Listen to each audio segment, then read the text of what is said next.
ঠিক আছে ম্যাম। তো আমি আপনাকে একটা ইংরেজিতে একটা শব্দ বলবো, আপনি বাংলাতে একটা শব্দ বলবো, আপনি সেটা ইংরেজি কি পারবেন? ম্যাডাম এটা কোনো প্রশ্ন হলো? ইন্টারমিডিয়েট পাস করে ফেলেছি। ঠিক আছে হ্যাঁ বলুন তো, ডাক্তার আসার পূর্বে রোগীটি মারা গেল, তার ইংরেজিটা কি? ম্যাডাম এটার কোনো ইংরেজি বলে, এটা তো খুব সোজা, তার আগে আমি আরবিতে বলে ফেলি। আচ্ছা বলো। ইন্না লিল্লাহি ওয়া ইন্না ইলাইহি রাজিউন। আচ্ছা আচ্ছা বলে ইংরেজিতে। ম্যাম ডাক্তার রোগীকে নিয়ে আইসিইউতে গেল, এবার ওকে চিকিৎসা পরীক্ষা করলো, করে দেখলো রোগী মারা গেছে। এবার ডাক্তার বাইরে আসলো, এসে ওর গার্জেনকে বললো আই এম সরি সে আর নেই। ও তাহলে সেটা ইংরেজি হচ্ছে আই এম সরি। আপনি ঠিক বলেছেন।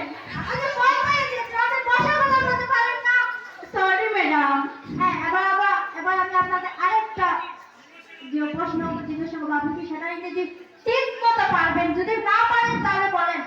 ম্যাডাম এক্ষুনি প্রতিবাদ করে মারতে দেখতে চান, বলুন। সেটা তো আমরা সবাই দেখতেই পাচ্ছি, এবার বসে বলুন। ঠিক আছে বলুন তো, মেয়েটি নিচে দাঁড়িয়ে আছে, সেটার ইংরেজিটা কি? এটা খুব সোজা ম্যাডাম, আমি বলছি।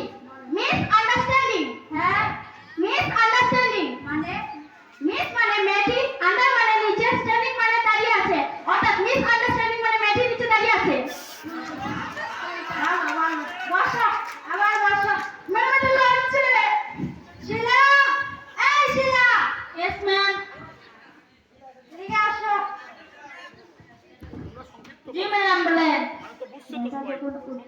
তখন মেয়েটাকে ধরে একটু পট করে বসা দিল, বুঝছো? ঠিক আছে ম্যাডাম।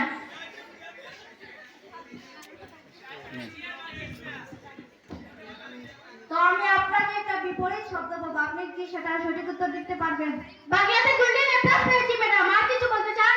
না সেটাই তো আমরা সবাই দেখতে পাচ্ছি আর কি, বাংলাতে এ প্লাস আর ইংরেজিতে বি প্লাস দেখছি। বি প্লাস না ম্যাডাম, গোল্ডেন এ প্লাস। আচ্ছা বসে, ঠিক আছে ঠিক আছে। যাওয়া, আসা, খাওয়া, খাবো না, যাও।